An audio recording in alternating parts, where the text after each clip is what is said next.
Instant Pot Chicken Burrito Bowl is packed with chicken, beans, rice, and tons of flavor. This one-pot recipe is sure to become a family favorite. Hi Mindful Moms and Dads, Kristen here. As someone who suffers from a chronic disease, I believe homemade is best, but it doesn't have to be complicated. Today's one-pot meal proves just how easy dinner can be, especially when you use your Instant Pot. This chicken burrito bowl is crazy good and crazy easy to make. And best of all, picky eaters love it. And you guys know I have experience with picky eaters. So let's put on our kitchen capes and make Instant Pot chicken burrito bowls.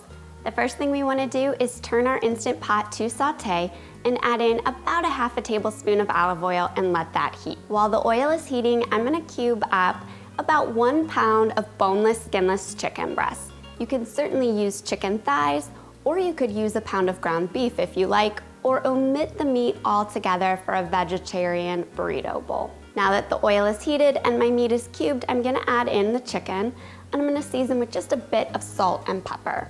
To the chicken, I'm adding in 1 minced onion and half a jalapeno that has been seeded. You can certainly omit the jalapeno if you're sensitive to spice, but I'm telling you, just a little bit is really gonna go a long way to adding flavor, and even my daughter, who says she hates spicy food, loves these burrito bowls, even when I include the jalapeno. We're gonna saute the chicken with the onions and jalapeno just until the onion begins to soften and the chicken is browned on all sides. Once our chicken is browned, turn your Instant Pot off. Add in half a cup of low sodium chicken stock or use vegetable broth. And then you know the drill.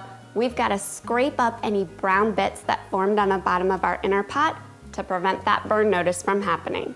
I'm adding in 1.5 cups of additional chicken stock for 2 cups total. And then to season these burrito bowls, I'm adding in 1 teaspoon of cumin, 1 teaspoon of paprika, 1 teaspoon of garlic powder, a half a teaspoon of salt, a half a teaspoon of black pepper, and a pinch of cayenne pepper. Just like the jalapeno, if you're sensitive to spice, omit the cayenne pepper. And then I'm gonna add in 2 cups or 1 can of black beans that have been rinsed and drained. You can use pinto beans, you can use red beans, whatever your family likes. To the inner pot, I'm also adding in 2 cups of rinsed white rice. It's really important to use rinsed rice so that the rice doesn't stick together as it cooks. And then I'm gently just going to submerge the rice into the liquid. Finally, I'm adding in 10-ounce can of Rotel tomatoes or diced tomatoes with green chilies. Make sure you look for a can that's labeled mild, or this burrito bowl will be really spicy. And that's it. We're gonna pop the lid on our Instant Pot. Make sure our vent knob is pointed towards sealed.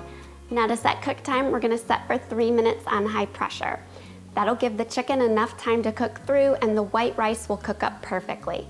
I'm all about using whole grains, but for this recipe to work, white rice is the way to go. Brown rice takes 22 minutes to cook, which in that amount of time, the chicken will be overcooked.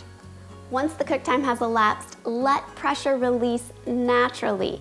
Anytime you're cooking meat or rice or beans, you really want to make sure that your pressure releases on its own for at least 10 to 15 minutes.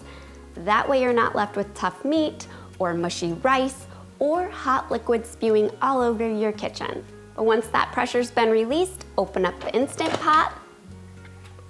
And now for a chef's secret. Add in the juice of a fresh lime, and that's really gonna wake up all the flavors of this burrito bowl and take it from delicious to extraordinarily delicious. And then use a fork, not a spoon, to fluff up our rice and mix in all the ingredients together. And now for the really good part. Sprinkle in 2 cups of shredded Mexican cheese or cheddar cheese right over the rice in the Instant Pot.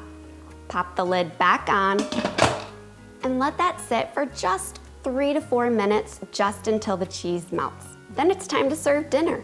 Easy peasy and delicious, just the way I like it. And if you love easy recipes like this, you're gonna love Instant Pot chicken tacos. It's a 4-ingredient recipe that's a staple at my house, and I know it'll be a staple at yours. I'm gonna show you how to make that in the next video, and until then, happy cooking.